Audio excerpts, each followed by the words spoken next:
I really just think it's a... Oh, man. Oh, that can work. Yeah, but you're not... You're going to rely on consistent damage against a composition that's so tanky and has really good consistent damage themselves. I really would have just preferred burst, dude. Kimi though will round up the draft, the picks from RRQ. A lot of questions floating in the air, but this game will determine how. Favoring Alter Ego, but what I want to point out that the stats didn't show is the comfort picks from Alter Ego.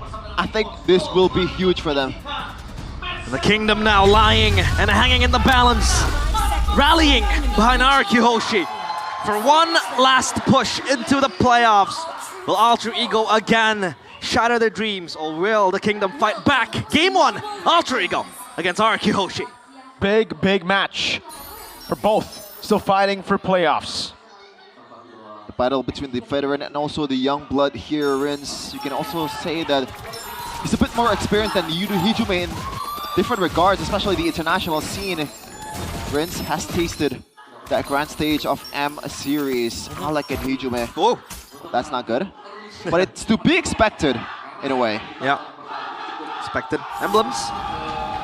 So far, nothing really too crazy. It seems like the both of the mid duo here from Alter Ego, they want to rotate as soon as possible and get those early hooks to be able to make Rins's life much more difficult. Other than that, proper respect from Rins here, going for a tenacity. He doesn't want to get ganked easily, realize. That tenacity will be very handy when it comes to the burst flown in. Now up top though, that trade, right? The 1-1 against the Harris. Obviously the Harris gonna struggle for a bit, especially with the 1-1 hitting level 4 later on. Dyron, a hook attempt coming in from Alec. Have we seen Alec with the Franco? He's mostly on the engages, right? But with the Franco this time around, how will he really want to approach this game? Especially when you think about RRQ. You know, they have play with the mid trio, man. You know, it's not just Alec on its own. They have to somehow combine all of those factors together. As Alter Ego already has a say here. Freeway Spider already by Tyron. The Iron Hook locks him down. Yazuki picks up first blood. That's him, the Crimson Beacon. Parasic jumping in front of execution. All of it. Nino! Final Slash and the Vengeance. It's in the recess now with the Lantern Flare. Yazuki gets a double. Alter Ego, 2-0 start to the game. Chaos induced in that early skirmish. The lift off, Edok. Into the shield unity, the Iron Hook, and Nino. 3-0 start for Alter Ego. And the Turtle, hold up. Tyron, the 1v1, goes for Brave Spider. Will be able to go for the stun down as well. Yazuki! Taken out by Dyron. Still, definitely a W up top. Bloody Hunt, the lockdown as well. Nino in a 1v3. Phantom Execution comes down, but Nino flickers out. High-paced early game right here. And that's definitely what Alter Ego wants, as we discussed in the Feast of Victory. Just own the early game. They don't have that mid-prio, usually the Khalees, the Hildas. But they have Alec. Hold on a second. I did not. I thought I would be in the minority when I went RRQ. Talent predictions by Gopay. Unanimous decision. We were proven wrong in a single day where we were voting against the team to win, but they were able to prove us wrong. So RRQ. Or rather, Alter Ego, the ball's in their court. Back on the high-lows, gets on the glorious pathway! Gets locked down again, Yazuki with the jump in forward. Crimson Beacon, oh no, Ritz! Oh, Nino! Again with the jump forward, gets to reach, and Hijime with the dive under turret. Fairsick able to dodge away, that's gonna be the Thorn Rose as Hijime walks away. The stun will land, but the Bloody Hunt locks him down. Lantern Flare again, Nino on a killing spree. Hijime gonna go for the knock-up again, but Fairsick's able to go for the puncture now as the combo tank's ready.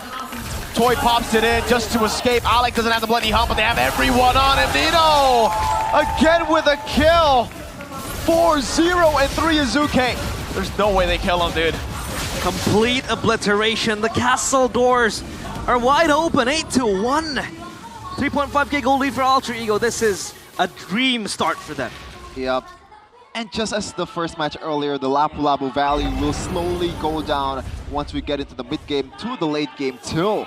Tyron, he's playing like he's super tilted, man. I don't know what's wrong with him. Autopilot, it seems like. Yeah, because usually when you see Tyron, you see those calculative engage. Mature moves. Yeah, mature moves, just trying to get the best moves possible, but so far, especially that bravest fighter earlier. It is undoubtedly brave, but there's a thin line between brave and stupidity. Alec. I don't think he wants to go for it because the Hylos is still tanky, but hey, it seems like Alec is just, rubbing salt to the wound in front of Edok. Edok has been seen to be the main pilot of Franco. When you talk about Franco, you talk about Edok. But Alec has been able to show those moves, the hooks, right in front of Edok. And this time, it might be no different.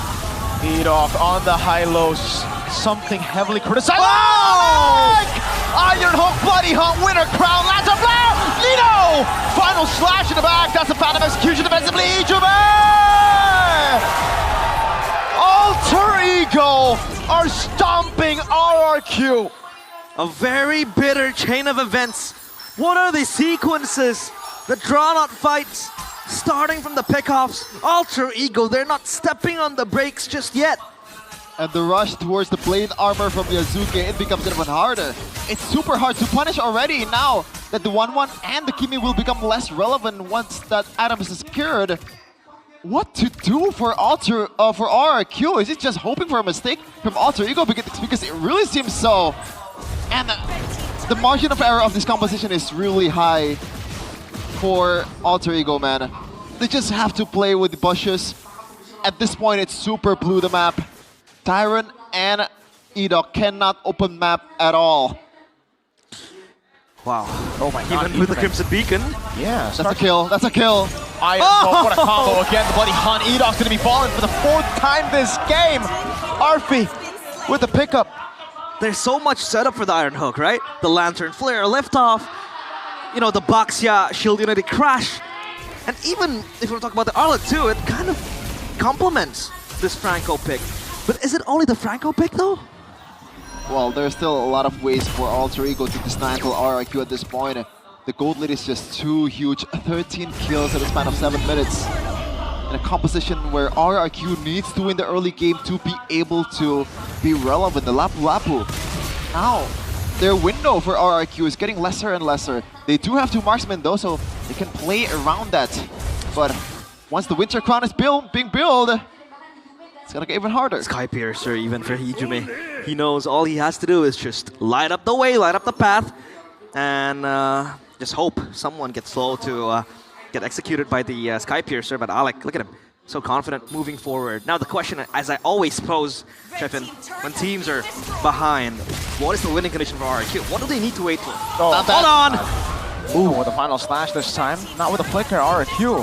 Could have been real trouble there. Yeah.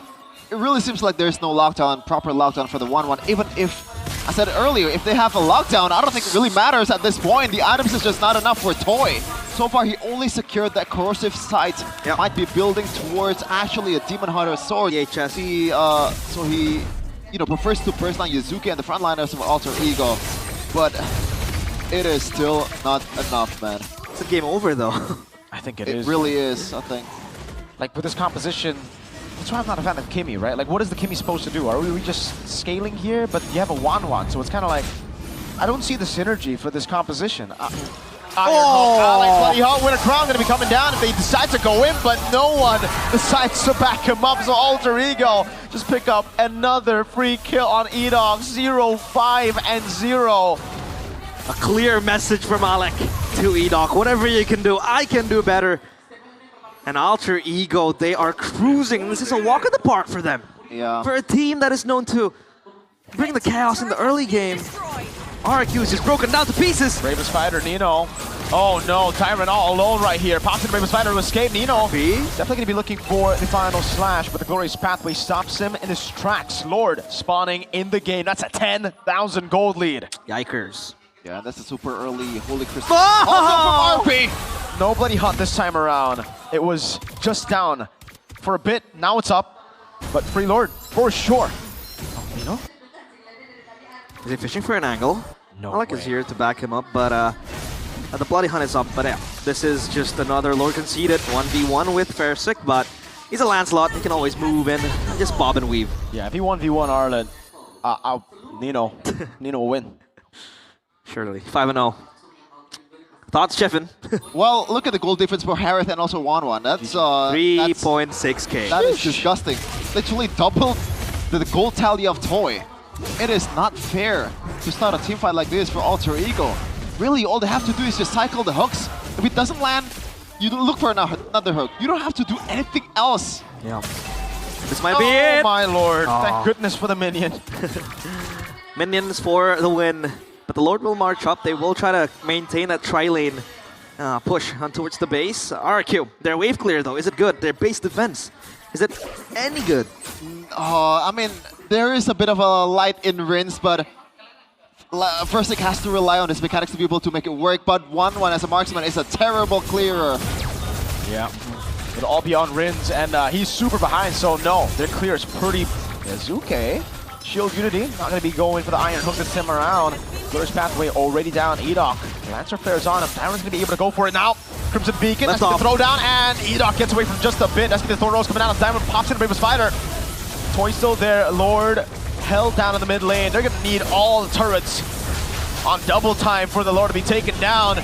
Remember, this is only the first start of the game again, though! Oh, final slash from Nino! Catches Rins, he's able to flick around to safety, but Edok falls for the 6th time this game. RP goes in deep. Let's see the Phantom execution to the back line as damage jumps in. It's too darn squishy. Take back to the base. Versing with the damage already with the puncture again. RP gets the killing spree as Nino pops in the final stack. No flicker. Dyron goes in. Bravest Fighter. Iron Hook locks him down. Yazuke is still alive, but Toy finally gets him down. Nino with the Alpha of RP wipes RRQ. It's just Dyron all alone in the bottom lane. He won't be able to recall in time. 18-3. Alter Ego make quick work out of RRQ. It seems like Alter Ego